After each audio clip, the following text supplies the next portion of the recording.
তোমরা দেখতে পাচ্ছ যে এটা দেখো যে এইটুকুনটা তোলা হয়ে গেছে ধানের পিছন।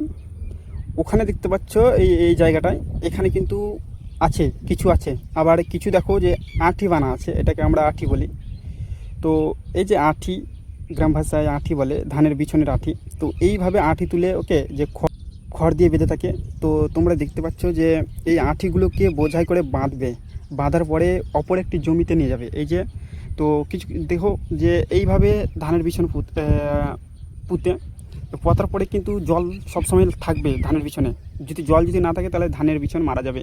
তার কারণে তারা যে এই যে আল দিচ্ছ, এই আলে কিন্তু একটাও যেন লিক না থাকে, এদুরের খাল বা কোনো কিছুর খাল জানে এই ফুটো মানে এই জমি থেকে এই জমি জল জানে না যায়, সেইভাবে তারা মেকআপ করে দেয়।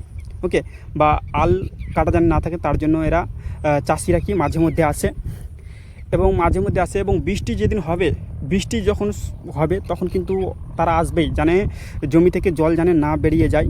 তো তোমরাই দেখতে পাচ্ছ যে এগুলো সব হয়ে গেছে। কিছু কিছু জমি বাকি আছে, যে এই পোর্শনটায় কিছু ধান পুঁততে বাকি আছে। এখানে পুঁতছে অলরেডি, তোমরা দেখতে পাচ্ছ। এই যে নিজের জমি, তো তার জন্য চাষি নিজেই পুঁতছে এই জমিটা, মানে নিজের জমি, যেহেতু দেরি লাগুক কিন্তু দিনটা ভালো আছে, রোদ লাগে না, কিছু লাগে না। তো এই যে একের পরে বোঝা নিয়ে এসছে তিনি মানে জায়গার ছিটিয়ে দিয়েছে, মানে যেন না বইতে হয়। ওকে, তো এইভাবে ধান চাষ করে। তো এবার দেখো যে ভিউটা কত চাষি আছে দেখো। এখানে দেখতে পাচ্ছ, এখানে এক চাষি। ওকে, সব ধানের পিছনের জন্য এখানে চাষি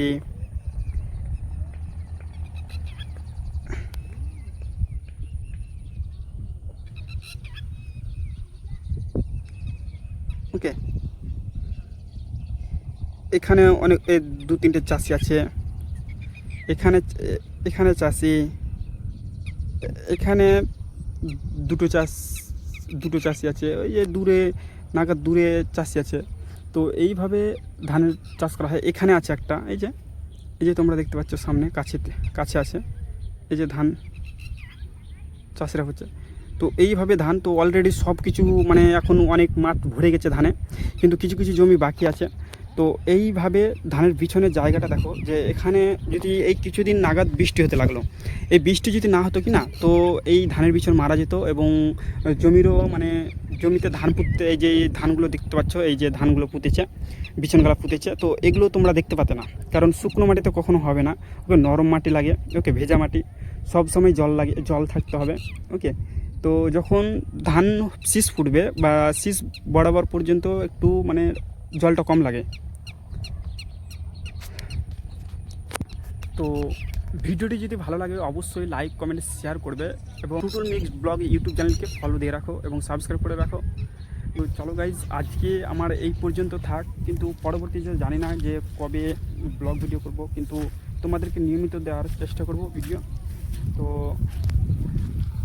তো আজকে তো আমি এই কারণে এসেছি যে আগামীকাল রাত্রে প্রচণ্ড বৃষ্টি হয়েছে, প্রচণ্ড বৃষ্টি।